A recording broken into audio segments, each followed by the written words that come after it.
नमस्कार प्रिय किसान भाइयों बहनों एवं दर्शकों, पूसा समाचार के इस अंक में मैं डॉक्टर प्रवीण उपाध्याय, वैज्ञानिक सस्य विज्ञान संभाग, एवं मैं डॉक्टर सुनीता यादव, वैज्ञानिक पर्यावरण विज्ञान पूसा संस्थान की ओर से सभी दर्शकों का हार्दिक स्वागत करते हैं। आज हम दर्शकों को संरक्षित अवस्था में खीरा तथा अन्य सब्जियों की खेती की तकनीकी जानकारी देंगे एवं पूसा एग्री कृषि हाट कॉम्प्लेक्स में नई उत्पादों से रूबरू करवाएंगे। आगे बढ़ने से पहले आप सभी से अनुरोध है कि हमारे संस्थान के चैनल को आप जरूर सब्सक्राइब करें और बेल आइकन दबाना न भूलें, ताकि हमारे YouTube चैनल पर अपलोड किए गए सभी वीडियो के नोटिफिकेशन आप तक शीघ्र पहुंचे। किसान भाइयों, सब्जियों की संरक्षित खेती बहुत लाभप्रद होती है। खास तौर पर पॉली हाउस में किसान भाई खीरा, टमाटर, चेरी टमाटर एवं शिमला मिर्च की बहुत अच्छी खेती कर सकते हैं। कई किसान भाइयों ने संरक्षित अवस्था में खीरा तथा अन्य सब्जियों की खेती की जानकारी मांगी है, जिसे विस्तार से बता रहे हैं पूसा संस्थान के विशेषज्ञ डॉक्टर अवनीश सिंह जी।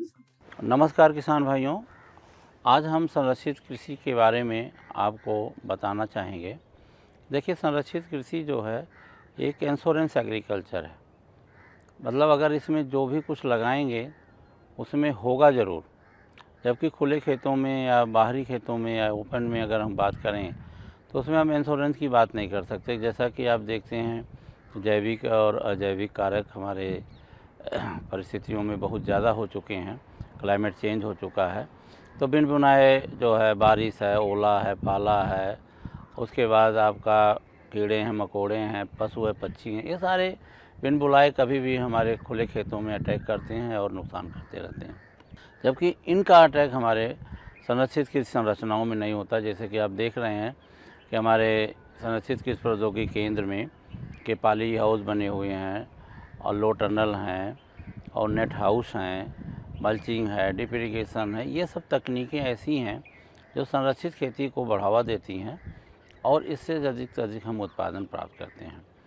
संरक्षित खेती में अगर सब्जियों के उत्पादन की बात करें तो देखिए, इस समय अगर हमारा मैदानी क्षेत्रों की बात करें तो इस समय हमारा तापक्रम बढ़ गया है। तो मैदानी के क्षेत्रों में पॉली हाउस के अंदर होने वाली सब्जियों की खेती, जैसे टमाटर, शिमला मिर्च और आपका टमाटर, चेरी टमाटर, ये सारे जो है लगभग अब 1 महीने के लिए रह चुकी हैं। लेकिन अगर हम बात करें बेमौसम की, तो पर्वतीय अंचल की हम बात करें तो उसमें उत्तराखंड, हिमाचल प्रदेश, जम्मू, श्रीनगर और नॉर्थ ईस्ट का मतलब जो हमारा पार्ट है, ये इस समय बेमौसम सब्जियों को उत्पादन करने के लिए सज्ज है और इसमें पॉली हाउस में अब प्रारंभ किया जाता है वहाँ। तो इसमें अगर हम बताएं तो हमारे पर्वतीय अंचल के लिए जो हिल एरियाज़ हैं उसमें आप इस समय भी अगर आपका पॉली हाउस खाली है तो टमाटर, उसके साथ अगर हम वर्ष भर इसमें हम नर्सरी की बात करें तो हम पूरे वर्ष में करीब 7 से 8 बार पूरे वर्ष में नर्सरी का उत्पादन हम सब्जियों की कर सकते हैं। और रही बात लाभ की, तो 1000 वर्ग मीटर की अगर हमारी नर्सरी की खेती होती हो या नर्सरी का पॉली हाउस हो तो हम लगभग 5 से 6 लाख रुपए की बचत 1000 वर्ग मीटर में। तो अब अगर हम उत्तराखंड में बात करें कि जो वहाँ के छोटे छोटे पॉली हाउस हैं तो उसमें हमारे पूसा संस्थान निकले हुए पूसा रक्षित एक वैरायटी है, उसका उपयोग करने बहुत अच्छा होगा। उसके बाद और भी प्राइवेट की जो है लता टाइप की जो प्रजातियां हैं टमाटर की, हमारा पूसा चेरी टमाटर 1 जो है वो सबसे अच्छा माना जाता है। उसके बाद हमारा खीरा की बात करें तो हमारे यहाँ से पूसा पार्थिनोकार्पिक कुकम्बर 6 और पूसा पार्थिनोकार्पिक हाइब्रिड कुकम्बर 1 2 निकला हुआ है। तो हमारा जो है 2 पॉली हाउस की वैरायटियाँ जो खीरे की निकाली गई हैं। उसके बाद अगर खरबूजा की बात करें तो पूसा शारदा हमारी निकाली गई है आप सीजन में पैदा करने के लिए पॉली हाउस में। अगर हम करेले की बात करें तो पूसा रसदार हमारी एक प्रजाति निकाली गई जो हमारे पॉली हाउस के लिए बेमौसम में होती हैं। उसके बाद हमारा अगर गोल छप्पन कद्दू की बात करें, जुकनी जिसको बोलते हैं, तो पूसा पसंद करके एक वैरायटी है गोल, और पूसा अलंकार लंबी वाली वैरायटी है जिसको भी बेमौसम में हम पॉली हाउस के अंदर या लो टनल के अंदर कर सकते हैं। तो सबसे बड़ा लाभ ये है कि इसको हमने बोला, बार बार बोलना ठीक नहीं है कि इसमें हम इंश्योरेंस की बात करते हैं। इसमें जब भी हम खेती करते हैं तो इसमें उत्पादन 2 गुना से ज़्यादा होता है और लाभ भी लगभग 2 गुना से ज़्यादा होता है। और इसमें जो सब्जियों का सीजन होता है वो स्वतः 2 गुना, मतलब अगर बाहर हम 4 महीना 5 महीना प्राप्त करते हैं तो अंदर में हम 10 महीना 11 महीना प्राप्त करते हैं सब्जियों को एक ही फसल से। इसमें जो तैयारी की बात करें तो इस समय जिन किसान भाइयों के पास शिमला मिर्च, टमाटर, चेरी टमाटर, खीरा हो रहा है तो वो अपने पाली हाउस में छायादार जाली को सुबह 8 बजे के बाद या 10 बजे के बाद फैला दें और शाम को चाहे तो उसको बटोर दें, क्योंकि सुबह की रोशनी आना बहुत ज़रूरी होता है। तो यह क्रिया छायादार जाली को फैलाना और शाम को बटोरना प्रतिदिन होगी। चारों तरफ लगे हुए पर्दे ज़रूर खोल दें, उनको एकदम न रात में गिराएं न दिन में, उनको हवा जाने दें। अगर जिन पाली हाउस में पंखा या कूलिंग पैड लगा है, वेंटिलेटर लगा है, उनको ज़रूर चलाएं दिन में। कूलिंग पैड चलाने से शिमला मिर्च का रंग अच्छा आता है, उसमें फूल और फल भी मिलते हैं और वह मई तक चली जाती है, अच्छा उत्पादन देती है। इसी तरह अगर हम नेट हाउस लगाए हैं तो नेट हाउस में भी हम छायादार जाली को ऊपर चढ़ा दें, तो जिससे हमारे टमाटर, शिमला मिर्च या चेरी टमाटर या खीरा का जो है जो वातावरण परिवर्तित हो जाता है, छाया आ जाती है और खीरा के फल अच्छे बनते हैं और उत्पादन ज़्यादा होता है। पर्वतीय अंचल में आप अगर जिन किसान भाइयों की फसल टमाटर है, शिमला मिर्च है, खीरा है, ककड़ी है लगी हुई है, उनमें मैं ये सलाह दिया सैनिटेशन और सैनिटाइजेशन करते रहें। उनका पर्दा जो है दिन में खोलें, वेंटिलेटर दिन में ज़रूर उठा दें। अक्सर मैंने वहाँ पहाड़ पे काम किया, देखा कि लोग वेंटिलेटर नहीं उठाते हैं, उनके दरवाजे नहीं खोलते हैं और फसलों में रोग आ जाता है और फसलें खराब हो जाती हैं। इसलिए जब भी दिन में आप जाएं तो दिन में उनके पर्दे वेंटिलेटर को खोल दें और उसमें हवा का आदान प्रदान होने दें और निराई गुड़ाई, कटाई छटाई हफ्ता में एक बार ज़रूर करते रहें। पोषक तत्वों को भी मैंने जब बताया तो पर्वतीय अंचल में अगर पोषक तत्व वाटर सॉल्युबल अगर नहीं किसान भाइयों को मिलते हैं तो क्या करें, तो यूरिया अगर मिलती है तो उसको घोल करके, जैसे आपका 1 लीटर में आधा चम्मच के हिसाब से या 2 लीटर में 1 चम्मच के हिसाब से घोल करके और 1-1 कप पानी वो वाला न्यूट्री वाटर जिसको हम बोलते हैं वो देते रहें। उसके बाद बेसल डोज में छिड़काव करके NPK का भी गुड़ाई कर दें, पानी चला दें। अगर वहाँ पानी में ड्रिप इरिगेशन नहीं है तो वो क्या करें, पाइप से पानी हल्का हल्का दें मेड़ों के सहारे, तो वो भी एक कारगर कदम होगा। पौधों को चढ़ाते रहें और साफ सफाई करते रहें। तो ये हमारा सुझाव, क्योंकि हमारा उत्तराखंड है, हिमाचल प्रदेश है, नगर है, इसमें जो है खाद और दवा का उपयोग बहुत कम करते हैं, रासायनिक खाद और दवा का। तो इसमें जैविक खाद और दवा के उपयोग में हम ज़्यादा महत्व देते हैं और इनको हम डालते रहते हैं। इसमें हम वर्मी कंपोस्ट, गोबर की खाद, पत्ती की खाद, केंचुए की खाद को हम डालते हैं ज़्यादा। और अगर हम रोग रोधी या कीट रोधी की बात करें तो हम वहाँ लाइट ट्रैप है और स्टिकी ट्रैप है, फिनामोन ट्रैप है, इनका भी हम उपयोग करते हैं। उसके साथ साथ अगर हम देखें तो गौमूत्र का स्प्रे पानी में मिला करके भी करते हैं, या नीम प्रोडक्ट आज हमारे पास आए हैं, इनका भी रोग और कीटों से निजात पाने के लिए नीम उत्पाद का भी छिड़काव हम करते रहते हैं। तो ये हमारे उत्तराखंड के छोटे छोटे किसान भाइयों के लिए जैविक खेती जो है उनका महत्व है, वो मानते हैं। तो रसायन फ्री खेती में इनका हम महत्व को बढ़ावा देते हैं और इनको हम उपयोग करते हैं। तुड़ाई की बात करें तो पाली हाउस में अगर देखें, बड़ा पाली हाउस है तो प्रतिदिन हम तुड़ाई करते हैं फसलों की, लेकिन अगर छोटा पाली हाउस है तो सप्ताह में 2 बार ज़रूर तुड़ाई करें। ऐसा मानना है कि पाली हाउस में टमाटर, शिमला मिर्च और ये आपका खीरा जितना जल्दी तोड़ते हैं हम, उतनी ज़्यादा उत्पादन होता है। ये हम लोगों का अपना अनुभव है पूसा संस्थान का, कि जितना जल्दी तोड़ते हैं उतनी अच्छी क्वालिटी भी मिलती है और हमारा फल थोड़े मात्रा में और जल्दी बिकता रहता है और उत्पादन ज़्यादा होता है। तो इस तरह से इनके लिए सुझाव सलाह मेरी यही है कि फलों को ज़्यादा से ज़्यादा जल्दी तोड़ते रहें और सफाई और सुरक्षा करते रहें। उसके बाद बाज़ार को देख करके मौसम, बेमौसम, अगेती और पछेती फसलों को इसमें उगाते रहें। ये इंश्योरेंस एग्रीकल्चर है। और पर्वतीय अंचल में तो बिन बुलाए बारिश, बिन बुलाए ओला, पाला, ठंडी हवा, ये सब चीज़ें ज़्यादा मिलती हैं। किसान भाई उससे बहुत नुकसान करते हैं अपने को। तो खुले खेतों के बजाय अगर पॉली हाउस खेती आप अपनाते हैं तो बहुत से अधिक लाभ पाते हैं।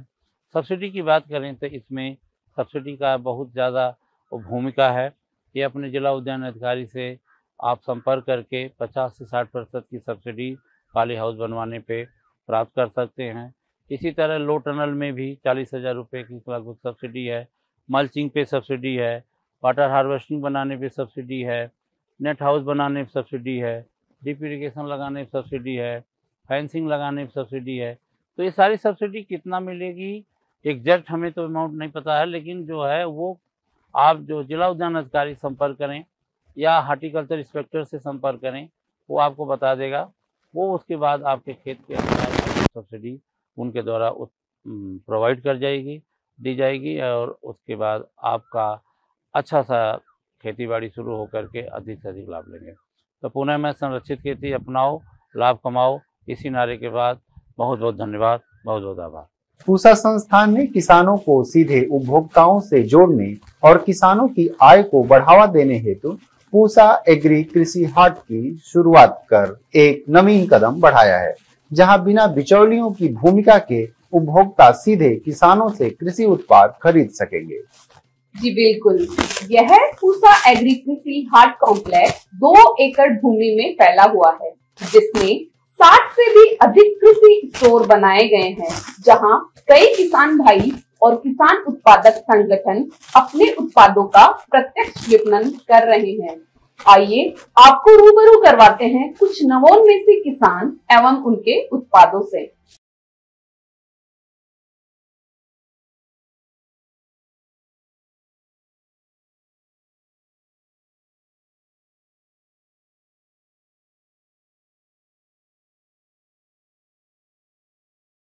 नमस्कार दोस्तों, मेरा नाम सुमित शर्मा है। आपके शहर दिल्ली में हम लेके आए हैं Karnal NDRI model dairy plant का मशहूर देसी घी, जो कि हमारे पास यहाँ 1 लीटर, 5 लीटर और 15 लीटर की पैकिंग में अवेलेबल है। इसके अलावा हमारे पास वहाँ की स्वीट्स पिन्नियाँ, मल्टीग्रेन पिन्नी, बेसन बर्फ़ी और आटा पिन्नी अवेलेबल है स्मॉल पैक्स में और हाफ केजी के पैक्स में। ये आपके शहर नई दिल्ली में पूसा कृषि हाट नियर इंदरपुरी गेट, वहां आपको उपलब्ध होगा। पूसा समाचार में अब समय है पूसा व्हाट्सएप सलाह सेगमेंट का, जिसमें हम आपके खेती किसानी से जुड़े प्रश्नों का समाधान बताएंगे। जयपुर से धिदोया राम जी ने मिर्च में कीट की समस्या बताई है। आपकी फसल में इल्ली का प्रकोप हुआ है। इसके समाधान हेतु साइपरमेथ्रिन या स्पाइनोसेट की 200 मिलीलीटर मात्रा को 200 लीटर पानी में घोल बनाकर 1 एकड़ में छिड़काव करें।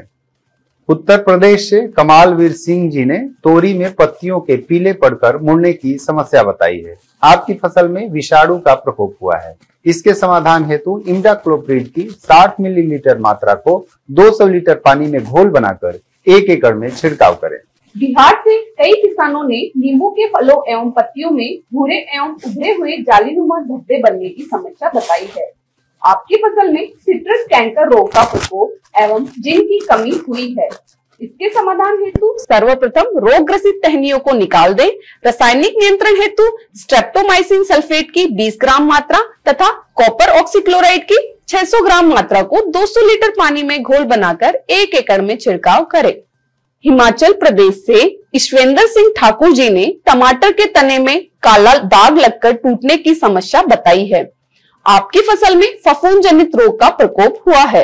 इसके समाधान हेतु थीरम या बाविस्टीन की 400 ग्राम मात्रा को 200 लीटर पानी में घोल बनाकर 1 एकड़ में पौधे की जड़ों में पानी के साथ में लगाएं। आइए सुनते हैं आने वाले सप्ताह में देश भर में कैसा रहेगा मौसम का हाल मौसम खबर में। भारत मौसम विज्ञान विभाग द्वारा दिए गए मौसम पूर्वानुमान के अनुसार 4 और 5 मई को मध्य प्रदेश, विदर्भ, छत्तीसगढ़ में, 3 से 6 मई के दौरान जम्मू कश्मीर, लद्दाख, हिमाचल प्रदेश, उत्तराखंड, पंजाब, हरियाणा, चंडीगढ़, दिल्ली, उत्तर प्रदेश, राजस्थान में, 3 से 8 मई के दौरान पूर्वोत्तर भारत, गुजरात, कोंकण, गोवा, मध्य महाराष्ट्र, मराठवाड़ा, कर्नाटक, तटीय आंध्र प्रदेश, यनम, तेलंगाना, रायलसीमा, केरल, माहे, तमिलनाडु, पौंडीचेरी, कराईकल में गरज, बिजली और तेज हवाओं के साथ कुछ स्थानों पर वर्षा की संभावना है। 3 और 4 मई को उड़ीसा में कुछ स्थानों पर भारी वर्षा की संभावना है। प्रिय किसान भाइयों, बहनों एवं दर्शकों, आशा करते हैं पूसा समाचार का यह अंक भी आपकी खेती किसानी से जुड़ी समस्याओं के समाधान में जरूर सहायक होगा। आप सभी दर्शकों से निवेदन है कि ज्यादा से ज्यादा संख्या में हमारे संस्थान के चैनल को सब्सक्राइब करें और पूसा समाचार के हर अंक का लाभ उठाएं। हमारे फेसबुक पेज और ट्विटर हैंडल को भी जरूर फॉलो करें। कृषि से जुड़ी समस्याएं या अधिक जानकारी हेतु हमें दिए गए नंबर पर व्हाट्सएप करें और अपना नाम एवं पता अवश्य लिखें। आपके सुझावों और प्रतिक्रियाओं का हमें हमेशा इंतजार रहता है। कृषि की दिशा में यदि लाने हो नवाचार तो देखते रहिए हमारा साप्ताहिक कार्यक्रम पूसा समाचार। कुछ नए विषयों पर नई जानकारी लेकर हम फिर हाजिर होंगे अगले शनिवार। तब तक के लिए दीजिए इजाजत। नमस्कार।